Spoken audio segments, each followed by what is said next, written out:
members. It's a little bit like running for political office, except there aren't any babies to kiss. The chair of that search committee, as you've already heard, was our dear friend, Dr. Rich Weber. Now, back then, the orchestra played pretty well. It included some absolutely outstanding individual musicians in important positions across the orchestra, and there were still a handful of volunteer musicians who were delightful.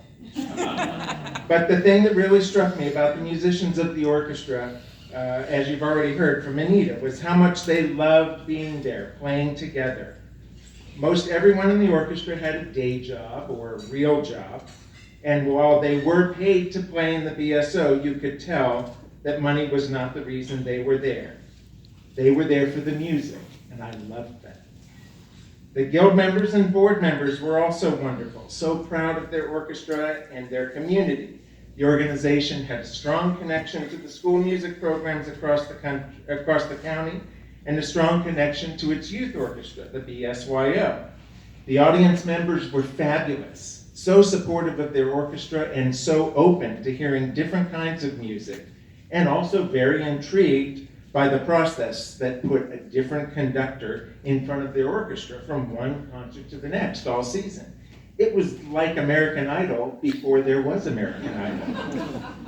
I had a great time that week in October. I crossed my fingers and held my breath, and then I had to wait 6 months to find out what would happen. Luckily, one night in April of '95, I received a call from Dr. Weber congratulating me on being selected as the BSO's next music director. I was elated. I immediately called my parents to share the good news. We were on our way. I met Dick Beagley and Craig Suman for breakfast at Mickey's restaurant to sign my contract.